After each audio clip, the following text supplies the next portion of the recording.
Omar Sarr nekkoon ministre conseil récemment gis ngeen élargi de prison par rapport ak propos yu tiniroon nee na mos na kaso nee na parewaat na pour mosaat fa dégg ngeen ci ay kàddoom.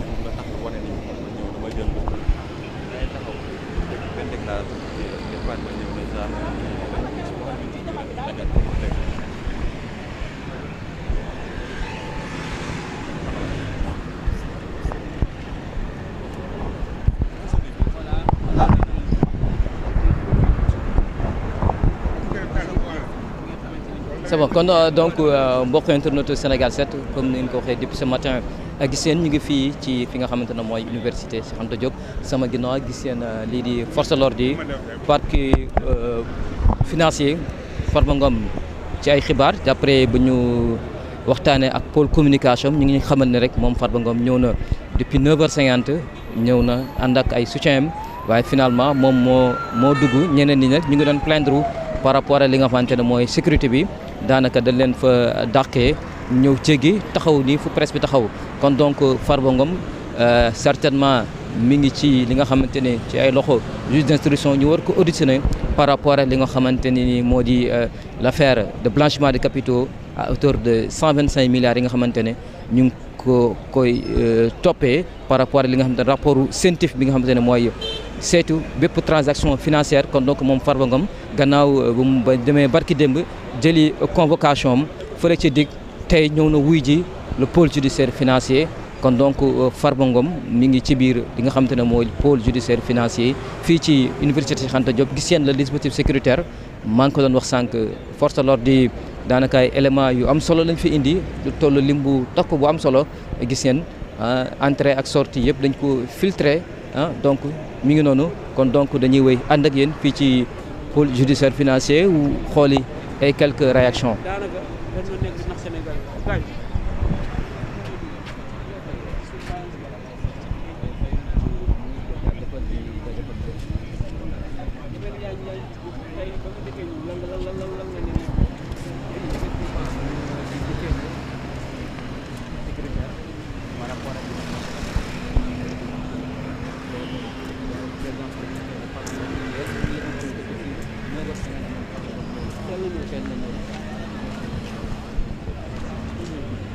kon tey lan la mën a jàngal mën nañu xaar dañ koy laaj bu tontu wala mën na ñibbi këram wala mën na tamit daal di koy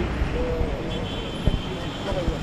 Oui, effectivement parce que comme ni nga ko waxee nii rek gannaaw bu mu jëlee lii di mandat de comparution moom ñu ngi war a jàkkaarloo instruction pôle financier juge d'instruction nag maanaam mooy juge bu nga xamante ne mooy instruire ce dossier moo koy xool orienté ko war a soit de léegi ordonnance de renvoi du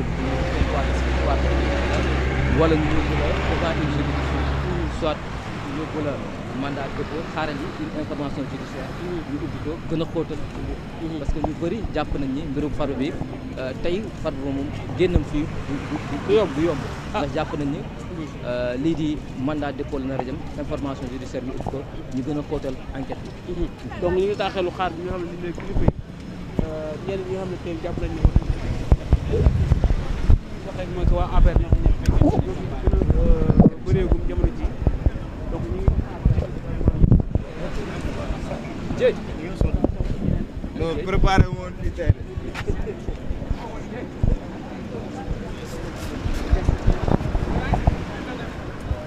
Farba Ngom donc si loolu tamit li nga xam ne Farba mu ñëw cadre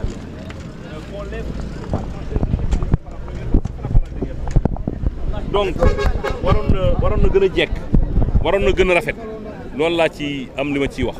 comme nekk xëy na li nga xam ne ci première étape yi comme étape de soutien bu fekkoon ne tey demoon nañu. jox ma sama écharpe ma takk sama écharpe.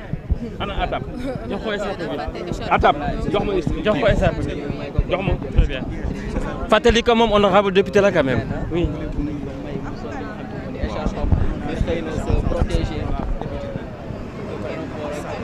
oui. Mbadar Sène moo tabaarkalla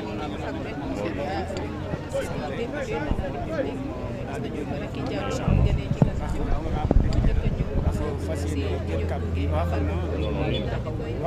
tant que ki nga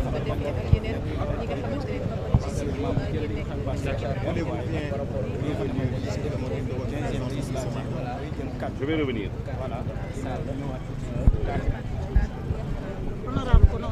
Non, ko wax li fi. voilà mu ngi noonu.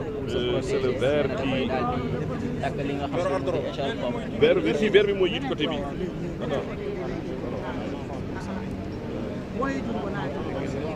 non fii lay duggee. oh seen caméra yi nag war ngeen tëj seen caméra yi ba mu pare. non. voilà. est-ce que doo ko takk nii rek. daal ba jung ñaamu voilà. bàyyi. D'accord, kon nag ñu patienter un petit peu pour mën ko. waaw léegi lan ngeen bëgg. allez-y jege si tuuti avancez tuuti rek s'il te plaît.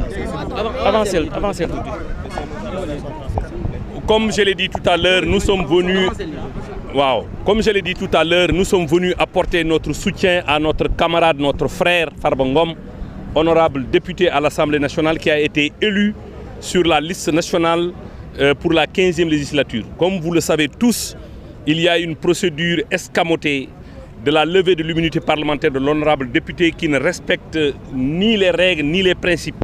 C'est la raison pour laquelle aujourd'hui nous sommes venus apporter notre soutien à notre camarade, l'honorable député Farba Ngom qui a été convoqué. Et vous savez tous que nul ne peut être au-dessus des lois. Un citoyen, quel que soit son rang, quand il est convoqué par la justice, il doit déférer à sa convocation. C'est ça la République, c'est ça le principe. C'est la raison pour laquelle Farba est venu récupérer sa convocation il y a de cela quelques jours. Il est venu aujourd'hui déférer à cette convocation et il est accompagné de ses avocats. Nous avons voulu l'accompagner, mais il nous a été indiqué que seuls ses avocats ont le droit de l'accompagner et nous acceptons.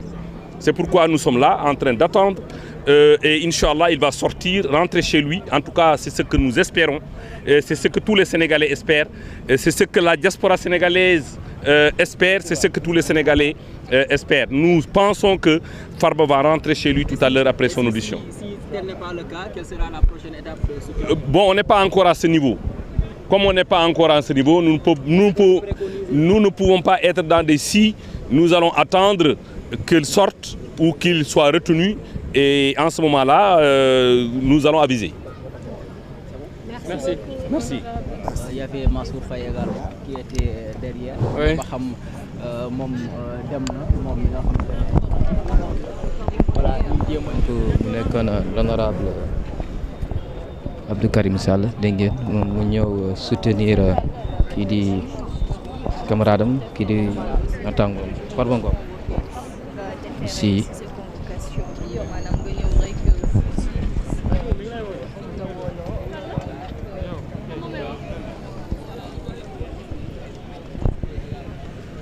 mooy noonu kon donc seen lii di autorité yi après Omar Sow après kii di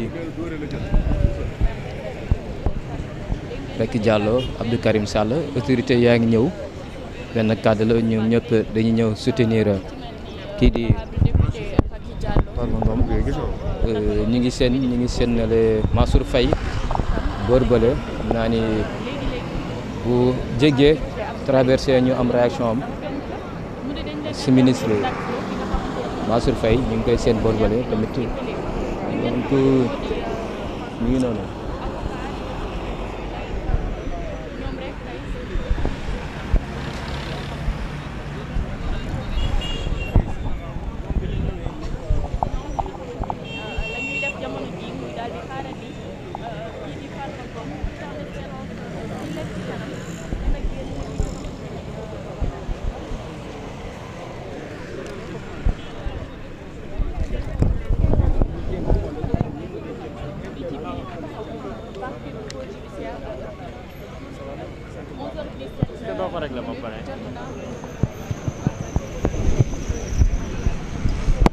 kon ba tey mbokk internet yi di leen jaajëfal dañuy woy ànd ak yéen fii ci pôle judiciaire financier gis yéen autorités yaa ngi ñëw surtout les dignitaires de l'ancien régime daanaka ñu ngi fi ñëw di apporter seen soutien kii di Farba Ngom nga xamante ne depuis ñëwal ñu ngi ca simila Mansour Faye mi ngi noonu moom ngeen di jàkkaarloo noonu Dieye l'ancien ministre Dieye l'ancien ministre Mansour Faye mi ngi noonu au téléphone Mansour Faye mi ngi noonu au téléphone